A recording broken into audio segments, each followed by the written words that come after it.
이것은 제가 비가 많이 오는 날 집에서 겪었던 오싹한 이야기입니다. 저는 평소엔 빗소리를 좋아했고 창밖을 보며 책을 읽거나 음악을 듣는 게 취미였지만 그날 이후로 비는 두려움의 대상이 되었습니다. 그 이야기를 친구들에게 털어놓기로 결심한 곳은 우리가 자주 가는 카페에서였습니다. 카페 창문 너머로 비가 주룩주룩 내리고 있었고 창문을 따라 빗물이 흐르는 모습이 왠지 모르게 긴장감을 자아냈지요. 믿기 힘들겠지만 이건 내가 정말로 겪었던 일이야.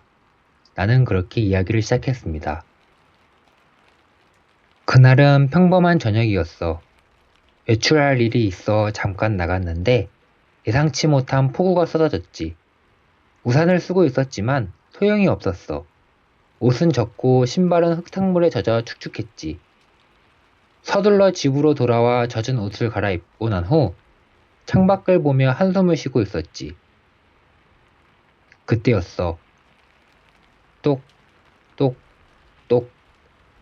현관문을 두드리는 소리가 들렸어. 나는 순간적으로 누군가 찾아온 건가 싶었거든. 하지만 이상한 점이 하나 있었어. 비가 이렇게 퍼붓고 있는데 누가 약속도 없이 내 집 문 앞에 서 있을까 싶었지. 나는 초인종 카메라를 확인하려 했지만 그날따라 화면이 작동하지 않더라. 고장났나 하는 가끔 있었던 일 때문에 별 생각이 없었던 것도 있었고 잡상일 거라는 생각에 대충 무시하려고 했는데 문을 두드리는 소리는 멈추지 않더라고. 게다가 똑, 똑, 똑 점점 더 크게 들려오는 소리에 나는 조심스럽게 소리를 내지 않고 문 쪽으로 다가갔어. 그리고 문틈 아래로 흐르는 물을 발견했지.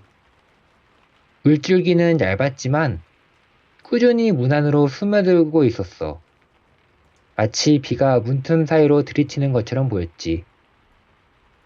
게다가 이상하게도 물은 멈추지 않고 점점 더 많아지고 있었어. 그때 문을 열까 하는 생각을 했는데 나는 잠시 말을 멈추고 주위를 둘러보았습니다. 친구들은 몰입된 표정으로 내 이야기를 듣고 있었죠. 다들 이야기를 계속하라는 제스처에 저는 다시 말을 이었어요. 나는 혹시 몰라서 문은 열지 않았어. 대신 경찰에 신고할 준비를 하면서 문 너머로 말을 걸었지. 누구세요? 대답은 없었어. 단지 문 두드리는 소리만 계속되더라. 그 순간 나는 등골이 서늘해지더라. 기분 탓이라고 생각할 수 있지만 문 너머에서 느껴지는 그 존재는 분명 사람 같지 않았어. 설명할 수는 없지만 직감적으로 알 수 있어. 그저 단순한 방문객이 아니라는 것을. 그리고 문틈 아래로 흐르던 물이 갑자기 멈췄어. 나는 잠시 안심하려 했지만 그때 문틈 사이로 무언가가 기어들어오려고 하는 것을 보았어.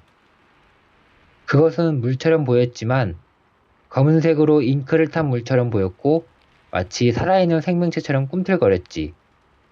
나는 그 순간 뒷걸음을 쳤어. 그리고 그러던 중 심호흡을 하고 나서 현관문 구멍을 통해 문 앞에 서 있는 존재를 봤지. 그 존재는 비옷을 입고 있었어. 커다란 우비는 빗물에 젖어 반짝거렸고 트렌치 코트를 입은 차림새는 어딘가 눈에 익었지만 모자 아래로는 흐릿한 아니 얼굴이라고 보기에는 애매했어. 마치 물방울처럼 형태를 유지하지 못하고 일렁이는 모양새였지. 그게 현관문 너머로 내가 보는 것을 느꼈는지 문을 더 세게 두드리더라. 마치 문을 열 때까지 절대 포기하지 않겠다는 듯이. 나는 한참 동안 그 존재와 대치하고 있었어. 빗소리를 들으며 그저 숨을 죽이고 있었지. 얼마나 시간이 지났을까? 빗소리가 가늘어지면서 갑자기 문 두드리는 소리가 멈추더라. 나는 초조한 마음으로 현관문 밖을 살폈지만 이미 그 존재는 사라져 있었거든. 다음 날 나는 이 일이 단순한 악몽이기를 바랐지. 하지만 바로 그날 기이한 소식을 듣게 되었어. 내 친구 중 한 명이 사라졌다는 거야. 비가 오던 밤 그 친구의 집 앞에서도 누군가 문을 두드린다는 카톡이 올라와 있었대. 또한 이어서 확인해 볼 테니 답장이 없으면 경찰에 신고하라는 말이 이어졌고, 그리고 그 친구는 아마 문을 열은 것 같아. 그래서 그 카톡을 받은 친구가 경찰에 신고했는데 그 후로 행방이 묘연하다는 얘기만 있어. 그 존재는 문을 열면 사람을 잡아먹는 것 같아. 나는 힘겹게 말을 이었다. 더 무서운 건 잡아먹힌 사람의 옷가지를 입고 그 사람의 지인들을 찾아간다는 거야. 그것을 내가 깨닫게 된 건 내가 만난 존재가 입었던 트렌치 코트는 실종된 친구가 즐겨 입던 것이었거든. 친구들 사이에 긴장감이 돌았다. 비는 여전히 내리고 있었고 카페의 창문을 따라 흐르는 빗물이 기묘하게 보였다. 그때 한 친구가 조심스럽게 물었다. 그럼 지금도 그 존재가 어딘가에 있다는 거야? 나는 주위를 둘러보다가 흠칫 놀라며 대답 대신 카페 창문 밖을 가리켰다. 그곳에는 비옷을 입고 트렌치 코트를 입은 누군가가 우리를 바라보고 있었다. 친구들은 아무 말 없이 그 창밖을 바라봤다. 그리고 모두 깨달았다.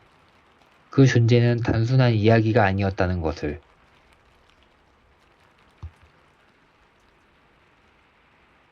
시청해주셔서 감사드리며 영상을 재미있게 보셨다면 좋아요와 구독을 눌러주세요.